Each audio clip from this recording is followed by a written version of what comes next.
So a lot of you should be avoiding low quality activities. In this video, we will be covering what tests you can apply to the activities you are doing to distinguish between high quality activities and low quality activities. And for those of you who don't know me, my name is Jason and I work with several top immigration lawyers, which is where my EB-1A profile building insights come from. I also run a paid newsletter for $12 per month, through which you can get access to my newsletter resources, which includes a profile building opportunities database that lists over 400 opportunities in many different fields, categorized by criteria. You will also get access to my private group, where members have been able to find co-authors for papers, have been able to find opportunities shared by other members, and have also been able to find collaborators in general for profile building. If you're interested in these resources, check out the link in the comments. But going back to the video, what is this test that you can apply to tell between high quality and low quality activities? Simple.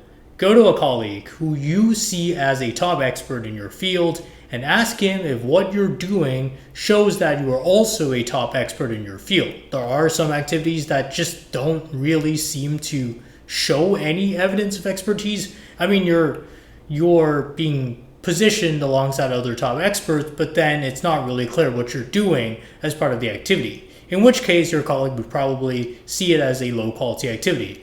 They would probably tell you it doesn't really show that you're a top expert in your field, versus if you did, say, some sort of high quality research conference where you are presenting your research alongside top researchers in your field.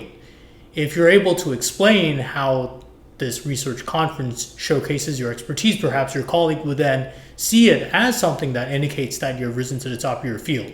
Put yourself to this test so that you can explain essentially to yourself how an activity is high quality. And if it's not, and you're just following this checklist prescriptive sort of approach to profile building, which is really not what you should be doing when you're profile building towards EB-1A, especially if you want to build a strong profile. If you are really a top expert, you should try to focus on activities that are at least ways for you to apply your expertise as a recognized expert in your field. If you can't show that, if it's not clear what an activity involves, then you will probably not want to do it.